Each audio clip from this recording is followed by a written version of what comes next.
रविवार की शाम महाराष्ट्र नवनिर्माण सेना के अध्यक्ष राज ठाकरे के भाषण के बाद एक बार फिर से मनसे कार्यकर्ताओं ने गुजराती भाषा वाली होर्डिंग्स और बैनर्स को अपना निशाना बनाया। महाराष्ट्र नवनिर्माण सेना के अध्यक्ष राज ठाकरे ने रविवार शाम एक जनसभा को संबोधित किया और एक बार फिर मनसे कार्यकर्ताओं ने सड़कों पर उतर बवाल शुरू कर दिया। रविवार रात खुलेआम वसई इलाके में दुकानों के बाहर लगे गुजराती साइन बोर्ड्स को तहस नहस कर दिया गया और दुकानदारों को गुजराती भाषा में बोर्ड न लगाने की धमकी भी दी गई। अपने इस भाषण के दौरान राज ठाकरे ने मोदी सरकार पर भी जमकर हमला बोला और साथ ही अपने कार्यकर्ताओं के सामने मोदी मुक्त भारत बनाने का आह्वान भी किया। वीडियो जर्नलिस्ट सुरेंद्र जाधव के साथ पंकज मिश्रा, न्यूज़ नेशन, मुंबई। दक्षिण मुंबई के अमाना शॉपिंग सेंटर को सील करने का बीएमसी ने नोटिस दिया है। अमाना शॉपिंग सेंटर का नाम दाऊद इब्राहिम की मां अमीना बी के नाम से रखा गया था। अमना शॉपिंग मॉल के ठीक सामने चस्पा किया गया ये बीएमसी का वो नोटिस है जिसमें इस मॉल को अगले 48 घंटों के भीतर सील करने की चेतावनी दी गई है। बीएमसी ने नोटिस इस मॉल पर सालों से बकाए प्रॉपर्टी टैक्स की वजह से दी है, जो अब बढ़कर 1,25,00,000 रुपए हो गया है। बीएमसी ने कहा है कि अगर ये रकम आने वाले 48 घंटों के भीतर नहीं भरी गई तो बीएमसी पूरे मॉल को सील करने की कार्रवाई कर सकती है। अमाना शॉपिंग मॉल को लोग दाऊद की मां अमीना बी के नाम से जानते हैं। इसमें मौजूदा समय में कई दुकानें और कुछ दफ्तर चलते हैं। इस मॉल की ज़मीन पर कभी एक आइस फैक्ट्री हुआ करती थी। उसके बाद एक बिल्डर यहाँ रीडेवलपमेंट करना चाहता था, लेकिन एक मामले में उसे गिरफ्तार कर लिया गया था। वीडियो जर्नलिस्ट स्वप्निल के साथ विकास श्रीवास्तव, न्यूज़ नेशन, मुंबई। कोलकाता की प्रेसिडेंसी यूनिवर्सिटी में श्यामा प्रसाद मुखर्जी के नाम के ऊपर कालिक पोता गया। आज सुबह जब प्रेसिडेंसी यूनिवर्सिटी खुला तो श्यामा प्रसाद मुखर्जी के नाम के ऊपर काला रंग लगा हुआ था। पर किसने इस घटना को अंजाम दिया है, इस बारे में अब तक कोई भी बात सामने नहीं आई है। श्यामा प्रसाद मुखर्जी इसी यूनिवर्सिटी के छात्र थे। जहां ये घटना हुई है उस कॉरिडोर में सीसीटीवी कैमरा नहीं है। इसी वजह से जांच में दिक्कत आने की भी एक संभावना है। इस घटना को लेकर कोलकाता पुलिस ने जांच शुरू कर दी है। वहीं दूसरी ओर यूनिवर्सिटी अथॉरिटी ने भी जांच के आदेश दे दिए हैं। वीडियो जर्नलिस्ट सुमित सरकार के साथ कोलकाता से देवयानी चौबे, न्यूज़ नेशन। मानहानि से जुड़े मामले में दिल्ली के मुख्यमंत्री अरविंद केजरीवाल ने विक्रम मजीठिया से माफ़ी मांगी थी, लेकिन आज एक बार फिर अरविंद केजरीवाल ने 2 और लोगों से माफ़ी मांगी है। केंद्रीय मंत्री नितिन गडकरी से माफ़ी मांग ली है। इसके अलावा अरविंद केजरीवाल ने कांग्रेस नेता कपिल सिब्बल और उनके बेटे अमित सिब्बल से भी माफ़ी मांगी है।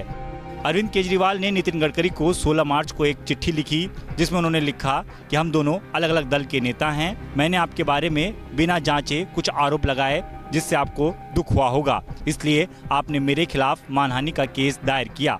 केजरीवाल के इन माफ़ीनामों के बाद अब ये माना जा रहा है कि बाकी के मानहानि मामलों में भी अरविंद केजरीवाल जल्द ही माफ़ी मांग सकते हैं। इसमें शीला दीक्षित और वित्त मंत्री अरुण जेटली का नाम भी शामिल है। वीडियो जर्नलिस्ट पवन तिवारी के साथ Deepak Singh Rawat, News Nation, Delhi. Aarushi Hemraj murder case में तलवार दंपत्ति को बरी किए जाने के इलाहाबाद हाईकोर्ट के फैसले की समीक्षा अब सुप्रीम कोर्ट करेगा। सुप्रीम कोर्ट ने हिमराज की पत्नी की याचिका पर सीबीआई और यूपी सरकार को नोटिस जारी कर जवाब मांगा है। सुप्रीम कोर्ट ने सीबीआई और यूपी सरकार के साथ साथ तलवार दंपत्ति से भी जवाब मांगा है। इलाहाबाद हाई कोर्ट ने तलवार दंपत्ति की अपील पर सुनवाई करते हुए सबूतों के अभाव में दोनों को बरी कर दिया था। हिमराज की पत्नी ने सुप्रीम कोर्ट में याचिका दायर कर इलाहाबाद हाई कोर्ट के फैसले को चुनौती दी है। हालांकि इलाहाबाद हाई कोर्ट के फैसले को सीबीआई ने भी सुप्रीम कोर्ट में चुनौती दी है, लेकिन अभी सीबीआई की याचिका में कुछ खामियां हैं जिन्हें कोर्ट ने दुरुस्त करने का आदेश दिया है। सुप्रीम कोर्ट ने इसके साथ ही ट्रायल कोर्ट के रिकॉर्ड को भी तलब किया है। वीडियो जर्नलिस्ट संजय के साथ Arvind Singh, News Nation, Delhi. PM Modi की चादर पहुंची ख्वाजा के दर। केंद्रीय अल्पसंख्यक मामलात मंत्री मुख्तार अब्बास नकवी पहुंचे अजमेर। प्रधानमंत्री नरेंद्र मोदी की तरफ से अजमेर शरीफ में चल रहे ख्वाजा मुइनुद्दीन हसन चिश्ती के सालाना 806वें उर्स के मुबारक मौके पर दरगाह में आज चादर पेश की गई।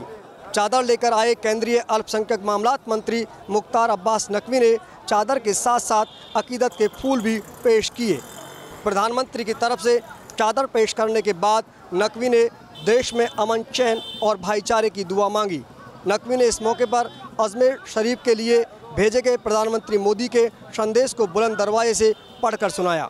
पीएम मोदी ने अपने संदेश में शैतानी ताकतों के खात्मे और देश में अमन, चैन, प्रेम और भाईचारे की भी कामना की। वीडियो जर्नलिस्ट महेश शर्मा के साथ लाल सिंह फौजदार, न्यूज नेशन, जयपुर। यूपी की सत्ता में 1 साल का कार्यकाल पूरा होने पर योगी सरकार भव्य तरीके से जश्न मना रही है। मुख्यमंत्री योगी आदित्यनाथ का कहना है कि पिछले 1 साल में जितना काम हुआ है उतना पिछले 15 सालों में भी नहीं हुआ था। 1 साल नई मिसाल, इसी टैगलाइन के साथ योगी सरकार यूपी की सत्ता में 1 साल पूरे करने का जश्न मना रही है। लोक भवन में आयोजित भव्य कार्यक्रम में मुख्यमंत्री योगी आदित्यनाथ ने कहा कि जब वो यूपी की गद्दी पर बैठे थे तो सरकारी खजाना खाली था, जंगल राज, भ्रष्टाचार और अराजकता चरम पर थी। किसान, नौजवान, दलित और गरीब बेहाल थे। अपनी सरकार की उपलब्धियां गिनाते हुए योगी आदित्यनाथ ने कहा कि पहली कैबिनेट बैठक में ही किसानों का 36,000 करोड़ रुपए का ऋण माफ किया, सूबे में कानून का राज स्थापित किया और शासन प्रशासन में पारदर्शिता लाई गई। यूपी सरकार अपने 1 साल की उपलब्धियों को क्रांतिकारी बता रही है, जबकि योगी सरकार में ही शामिल कैबिनेट मंत्री ओम प्रकाश राजभर अपनी ही सरकार के कार्यकाल पर सवाल उठा रहे हैं। वीडियो जर्नलिस्ट मोहम्मद फहीम के साथ अनिल यादव, न्यूज नेशन, लखनऊ। पारेख एल्यूमिनिक्स नाम की स्टील मैन्युफैक्चरिंग कंपनी के 3 डायरेक्टर्स को मुंबई पुलिस के इकोनॉमिक ऑफेंसेस विंग ने गिरफ्तार कर लिया है। इनके ऊपर आरोप है कि उन्होंने एक्सिस बैंक को 250 करोड़ से भी ज़्यादा रुपयों के लिए चूना लगाया। मुंबई पुलिस की इकोनॉमिक ऑफेंसेस विंग ने पारेख एल्यूमिनिक्स के 3 डायरेक्टर्स भंवरलाल भंडारी, प्रेमलाल गोरा गांधी, कमलेश कानूंगो, इनको शुक्रवार को गिरफ्तार कर लिया है। इन तीनों के ऊपर एक्सिस बैंक को 250 करोड़ रुपए ठगने का आरोप है। इन तीनों डायरेक्टरों ने बोगस बिल तैयार किए और बैंक को चूना लगाया, ऐसा पुलिस जांच में पाया गया है। पुलिस की जांच में पता चला है कि पारेख एल्यूमिनिक्स कंपनी के डायरेक्टरों ने एक बैंक से कर्जा लेकर दूसरे बैंक का कर्जा चुकाया है। इस मामले में और भी गिरफ्तारियां जल्द ही होगी। वीडियो जर्नलिस्ट कामेश के साथ सुभाष शिर्के, न्यूज नेशन, मुंबई। रूस के राष्ट्रपति चुनाव में पुतिन की भारी जीत, व्लादिमीर पुतिन बने चौथी बार रूस के राष्ट्रपति। रविवार को रूस में हुए चुनाव में राष्ट्रपति व्लादिमीर पुतिन ने एक बार फिर बड़ी जीत हासिल की है। रूस के चुनाव आयोग ने जानकारी देते हुए बताया कि पुतिन को 75.9% वोट मिले हैं। जीत के बाद पुतिन ने अपने प्रशंसकों की भीड़ को संबोधित करते हुए कहा कि उन्हें इस भारी जीत का भरोसा था, क्योंकि उन्होंने मुश्किल परिस्थितियों में भी विश्वास मत हासिल किया। लगभग 18 साल से रूस की राजनीति में एक तरफा बढ़त रखने वाले पुतिन को इस बार 2012 से भी ज़्यादा वोट मिले हैं। घरेलू मोर्चे पर कामयाबी हासिल कर रहे पुतिन को रूस की जनता एक ऐसा नायक मानती है जो उसको अंतर्राष्ट्रीय मंच पर मजबूती देता है। वीडियो जर्नलिस्ट सुभाष के साथ धीरेन्द्र पुंडीर, न्यूज नेशन, दिल्ली।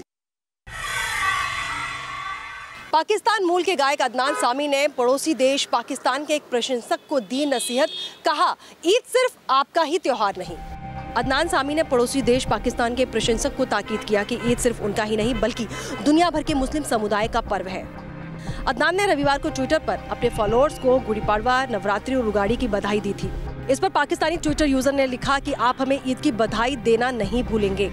और उसके बाद अदनान सामी ने भी नसीहत दी कि ईद सिर्फ आपका ही नहीं बल्कि देश और दुनिया भर का त्योहार है। अदनान सामी खुद पाकिस्तान मूल के हैं, लेकिन जिस तरह से वो पाकिस्तानी प्रशंसक को नसीहत दे रहे हैं उससे ये साफ है कि वो भाईचारे का संदेश दे रहे हैं। 2016 में अदनान सामी को भारत की नागरिकता मिली थी। जिस तरह से उन्होंने सोशल मीडिया पर अपनी बात सामने रखी है वो कहीं ना कहीं भाईचारे का संदेश देती है।